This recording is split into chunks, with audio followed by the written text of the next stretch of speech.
안녕하세요. 날마다 주께로 1월 31일 말씀 묵상 보도록 하겠습니다. 오늘 본문은 사무엘상 4장 5절에서 11절 말씀입니다. 우리가 신앙생활하면서 강조하는 것들이 있는데요. 바로 십자가죠.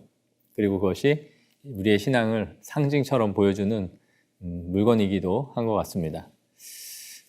이 십자가는 예수님의 사랑과 공의를 상징적으로 보여주고 있습니다. 왜냐하면 예수님의 사역 가운데 클라이막스가 이 십자가 사역이었기 때문이기도 하죠. 십자가 안에는 우리의 신앙에 많은 의미들을 함축하고 있다고 할 수 있는데요.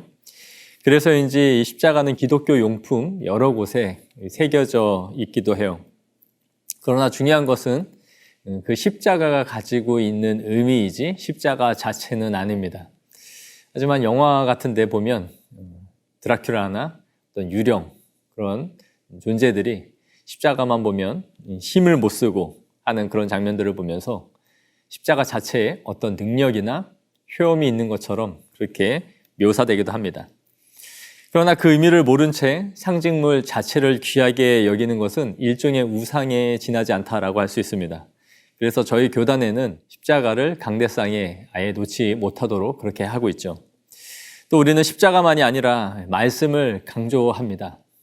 그러나 말씀을 강조하는 것이지 성경책 자체를 중요시하거나 신성시하는 것은 아닙니다. 그래서 말씀 자체에 어떤 효력이나 능력이 있는 것처럼 가슴에 끼고 또 베고 자고 또 집 안에 펼쳐놓는 것 자체만으로 어떤 효과가 있는 것처럼 생각한다면 그 말씀을 우상처럼 또 성경책을 받아들이고 있다라고 할 수 있겠죠.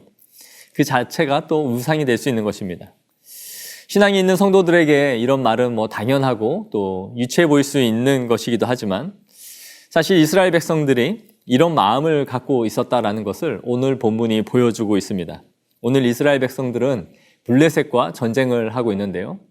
자신들이 수세에 몰리게 되자 그들이 생각해낸 것은 하나님의 임재의 상징이라 여겨졌던 법궤를 전장 안으로 가지고 들어와야겠다라고 생각한 거예요. 5절에 보시면 이 언약궤가 진영에 들어오자 이스라엘 백성들의 사기가 얼마나 뜨겁게 올라갔던지 땅이 진동했다라고 기록하고 있습니다. 관찰 질문 1번을 보시면 언약궤가 진영으로 들어왔음을 알게 되었을 때 블레셋 사람들의 반응이 어떠했는지를 묻고 있네요. 7절에 보시면 그들이 두려워했고 그들의 신이 임했다라고 생각했다라고 기록하고 있습니다. 전례 없는 이러한 일들을 보면서 자신들에게 화가 미쳤다라고 블레셋은 생각했던 거예요. 관찰 질문 2번을 이어서 보시면 블레셋 사람들이 이렇게 두려워했던 이유가 무엇인지를 묻고 있습니다. 8절을 보시면 이들이 출애굽할 때에 하나님이 어떤 권능과 힘으로 이스라엘 백성들을 출애굽시켰는지를 익히 잘 알고 있었기 때문입니다. 그런데 이들은 우리를 이 능한 신들의 손이라고 복수형으로 말하고 있는 것을 볼 수 있는데요.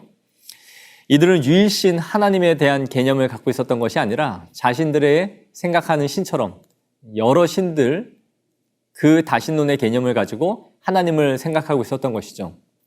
그럼에도 중요한 것은 블레셋 사람들은 이 하나님의 권능과 능력이 이처럼 위대하고 대단한 권능을 갖고 있는 신이었다라는 것을 알고 있었다라는 거예요.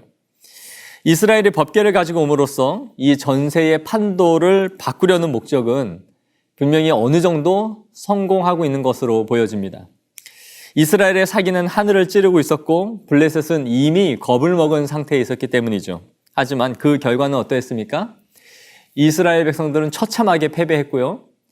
본문에 군사 3만 명이 다 엎드려져 죽었다라고 말하고 있습니다. 심지어 법궤까지 빼앗겼습니다. 그리고 사무엘에게 했던 예언대로 엘리의 두 아들이었던 홈니와 비느하스는 이 자리에서 죽임을 당하게 돼요.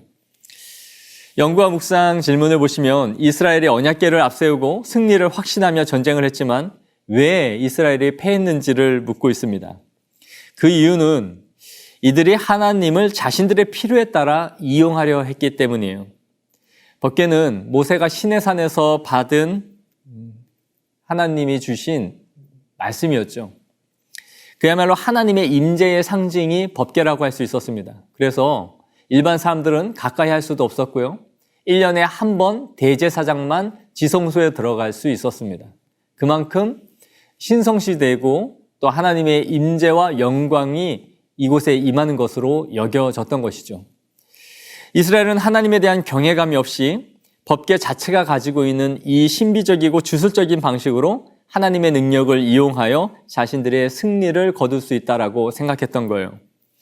하나님은 전쟁에 능하신 분이셨고 이스라엘의 구원자이셨지만 하나님께서는 이스라엘을 패하도록 침묵하셨을 뿐만 아니라 더욱이 법궤를 빼앗기는 수모를 당하도록 내버려 두신 것을 볼 수 있습니다. 오늘 보여주는 이스라엘의 모습은 그들이 하나님을 어떻게 인식하고 있었는가 하는 것을 보여주는 단면이라 할 수 있는 것이죠. 우리는 이 본문을 통해서 우리가 하나님을 의지하는 것과 하나님을 조종하고 이용하는 것에는 큰 차이가 있다라는 것을 볼 수 있습니다. 이스라엘의 행위를 보면 언뜻 보기에 하나님을 신뢰하고 의지하고 있는 것처럼 보여져요. 국가가 전쟁이라는 이 위기의 상황에 처하자 군대를 하나로 결집시키고 그 힘을 동력을 바탕으로 하여 승리를 하기 위하여 법궤를 가지고 온 것이죠. 그리고 만약에 그들이 이 전쟁에서 승리를 한다면 그들은 행위적으로는 하나님을 찬양하고 또 법궤를 앞세워서 만방의 이스라엘의 이름을 하나님을 드러낼 수 있는 계기로 삼을 수 있을 것이다 라고 생각했을지 모릅니다.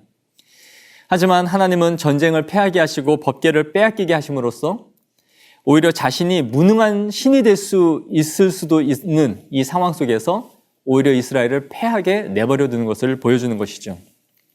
왜냐하면 이스라엘은 하나님을 의지한 것이 아니라 하나님의 능력을 이용하고 자신들의 필요에 따라서 하나님을 조정하려 하는 행위에 지나지 않았기 때문이에요. 오늘 우리는 이 말씀을 묵상하면서 우리가 하나님을 의지하는 사람인지 아니면 하나님의 능력과 힘을 이용하려 하는 사람인지 자신에게 묻고 우리의 신앙을 점검할 수 있는 시간이 되기를 원합니다. 하나님을 의지하는 사람은 그분의 능력 안에 자신이 들어가는 사람이에요. 그분의 손길 안에 자신의 삶을 내어드리는 사람입니다.